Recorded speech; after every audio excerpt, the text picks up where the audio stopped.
And so ends the obligatory hot springs arc. Hello everybody, and welcome back to another video. Today we are going to be talking about Black Clover episode 72, and I really liked it. I really thought this was a nice chill episode. They didn't need to get a lot done, but overall it just felt really cool and relaxing because it's a hot springs episode.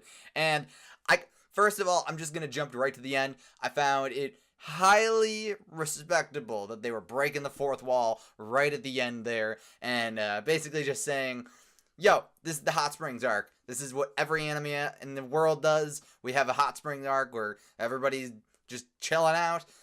This is it. Out of the way. We did it. And I really like that. I thought the episode overall was just real chill, and then they got that point. And I was like, all right, you know what? I got it. That's real good. It made the episode for me, even though I really enjoyed the rest of the episode anyways. I was chill with it. Okay, so I am just still really loving Mary Leona. I think she is tough. She is cool. She is inspirational. She is just so awesome. I like her a lot. She continues inspiring and pushing Asta and even Noelle throughout this episode in just little ways. Even though in the last episode she was really tough on them in some ways, in this episode she showed a bit more of a softer side, or at the very least a little bit more gentler side, so to speak. I guess she's still pretty tough anyways. Either way, I am really still loving her, and I want to see much more of her. Now, Asta was having a hard time getting up the volcano in the last episode. He doesn't have his mana skin because he doesn't have magic, and his sword itself can't really do much against the magma and lava and whatever that's coming up on him. So he's in a real tough shape. His strength alone isn't enough to climb up a volcano. It's one thing for him to climb a mountain, but a volcano is a volcano.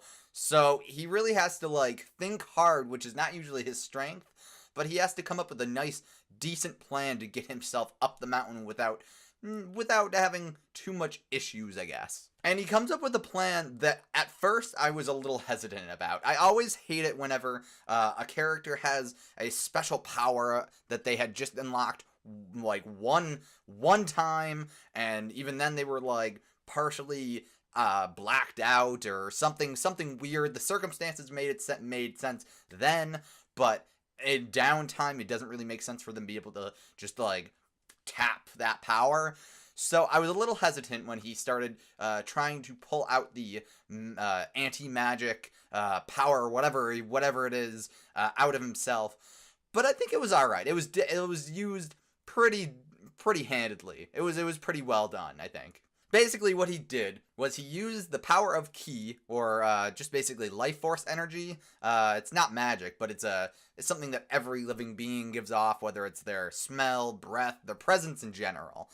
And he used it on himself and was able to, at the very least, channel this dark antimatter magic thing throughout his body. He even came up with a plan or a way of doing it so that it did it much more efficiently, and that was basically make it kind of a circle and flow through him, and that helped him at least access the magic, or anti-magic rather. I was a little worried because sometimes you get characters that are a little bit Mary Sue, and they get access to their power or whatever, or their ability, and it suddenly, as soon as they get access to it, then they are suddenly great at it.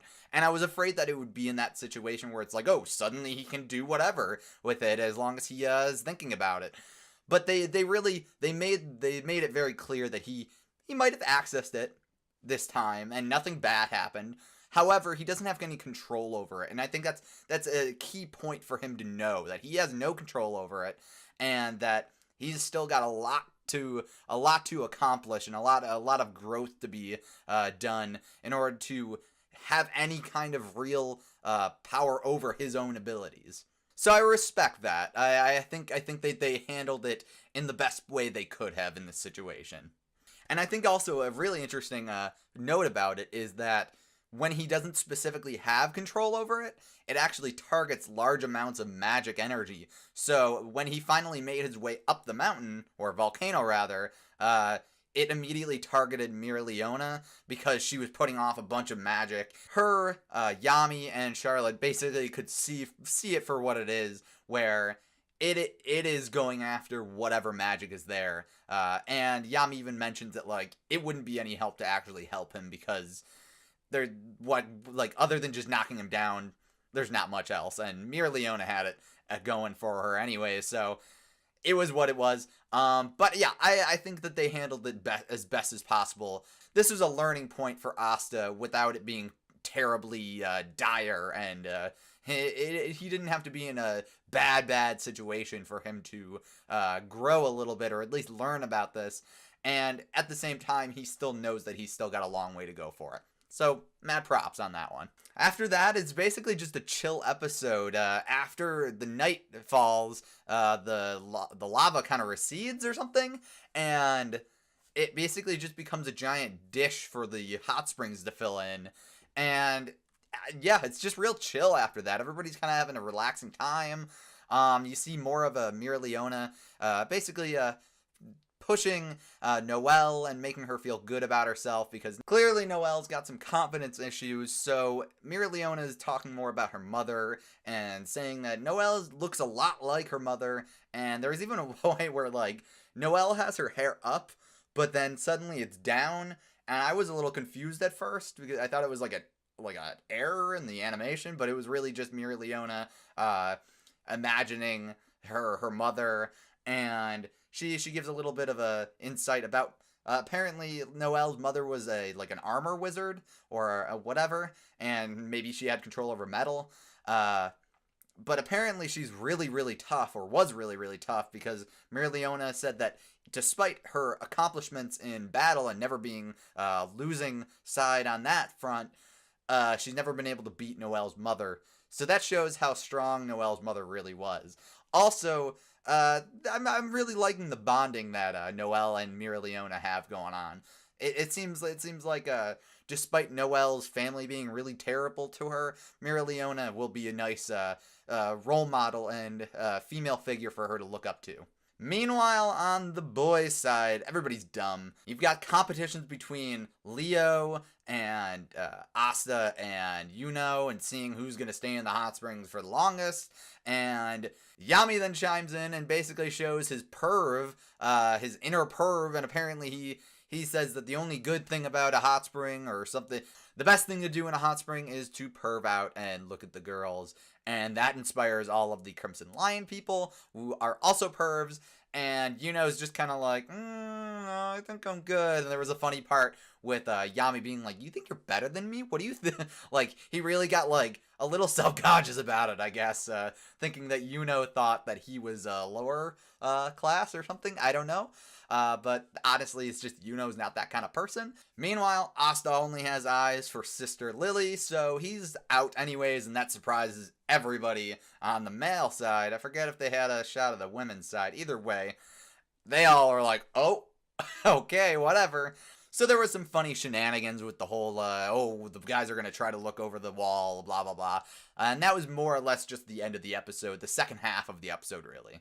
Overall, I really enjoyed this episode. Again, it was the end of the obligatory Hot Springs arc. So the last couple episodes, they were just kind of some downtime for all the characters. And I like them a lot, actually. And with that said, the next episode basically starts off the, I forget what they were called. It's the test to see who's going to be joining the Royal Knights or whatever that the king has set up. And I think it'll be really interesting. We finally get to see that character that was in both the ending and the opening with the teeth and the red hair. So that'll be cool to see what his deal is. I'm excited for it. I'm excited to get back into the main story stuff. I don't know how much is actually filler in this series, because it seems like there was some stuff that was filler, but probably not, honestly. I don't think that there's enough content from the episodes that I would think was in order to be filler. So either way, I'm excited to get back to the main, meat of the story anyways. Yeah, what did you guys think? Let me know down below in the comments section. I enjoyed it a lot. Also, make sure to leave me a like. I would greatly appreciate it. Lets me know that you guys are enjoying this content that I'm putting out. And remember, if you want to see more from me, to hit the subscribe button and ring the bell, because then you'll get all the notifications for when I upload. Well, that's it for me. I'm excited for the next arc to start up. I will see you guys in another video. Bye-bye.